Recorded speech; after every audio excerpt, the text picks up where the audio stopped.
Now, the reason that the White House had gone after the Associated Press is because they said, my God, there's a dangerous leak that came from the Associated Press about this new underwear bomber attack that we had foiled. But we had an inside source there, and the AP gave that source away, and we lost our top secret informant. I can't believe they did this. And we were going to use that informant to get another, the top bomb maker that Al-Qaeda had in the Arabian Peninsula. Someone so dangerous, he targeted a Saudi prince. Now, wait a minute. Why are we going after the people who targeted the Saudi government? And why are we ready to do drone strikes, etc., on behalf of the Saudi government? But that's a side note. Okay, so now here's the only problem with that theory. The Associated Press article never mentioned an inside source inside Al-Qaeda. They never mentioned a mole. They never mentioned a spy. It's not stated at all. All the Associated Press article did was say that we foiled that attack. So where did that idea of the mole inside of Al-Qaeda come from? Well, as Mark Hosenball reports at Reuters, it actually came from John Brennan, who's now the head of the CIA. Well played. Let me quote Reuters for you. White House efforts to soft pedal the danger from a new underwear bomb plot emanating from Yemen may have inadvertently broken the news they needed to most contain. At about 5:45 p.m. Eastern on Monday, May 7th, just before the evening newscast, John Brennan, President Barack Obama's top White House advisor on counterterrorism, that's what the position he held back then, and that was, of course, last year, held a small private teleconference to brief former counterterrorism advisors who have become frequent commentators on TV news shows. According to 5 people familiar with the call, Brennan stressed that the plot was never a threat to the U.S. public or air safety because Washington had inside control over it. Brennan's comment appears unintentionally to have helped lead to disclosure of the secret at the heart of a joint U.S.-British-Saudi undercover counterterrorism operation. So the original leaker, John Brennan, the top White House counterterrorism advisor. Why? He wanted all those flacks who were about to go on TV and brag about what a great job the administration had done in foiling this attack. He wanted to brag to them and say, ha ha, we had a guy on the inside. Oops.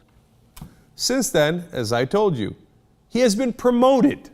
He's now the head spy at the CIA.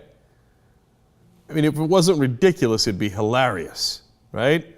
So they're targeting the AP. I can't believe the Associated Press gave that guy away, except we all read the article and they didn't. And it's clear as day, John Brennan is the guy who gave him away.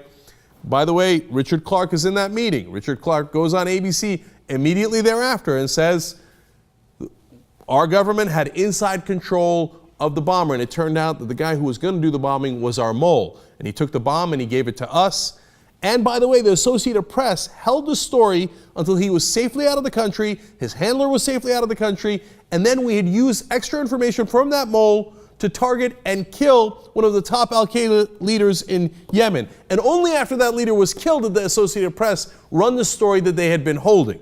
So the Associated Press did nothing wrong. The guy who is clearly culpable is the head of the CIA now.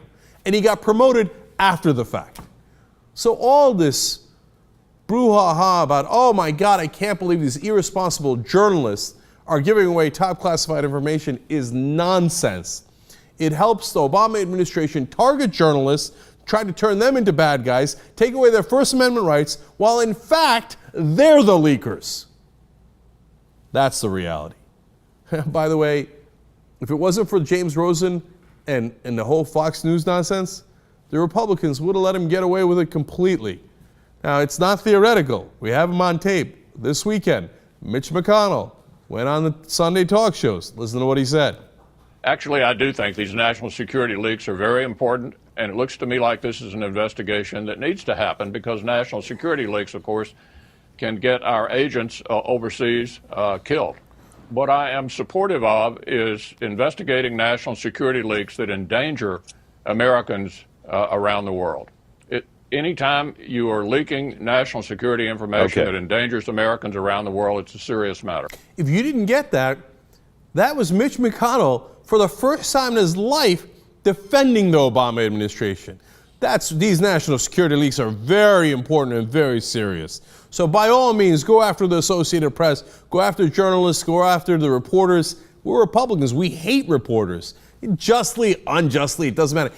Look, McConnell has this perfect golden opportunity to put the head of the CIA's head on a political stick, okay, and to take out one of Obama's top advisors. And he says, thanks, but no thanks, because I'd love to spy on and intimidate the press myself. Can't wait to do it later. This is the one thing that the Republicans and the Democrats agree on. The only problem is Obama screwed it up by going after a Fox News reporter, and now Fox News is going ballistic, and obviously they called the shots for a large part of the Republican Party. So now the Republicans will, afterwards, in hindsight, pretend to be outraged. But you just saw it for yourself right there. McConnell was not going after the administration. He was going after the so-called leakers at the Associated Press instead. Man, it is not Democrats versus Republicans. It's them versus us.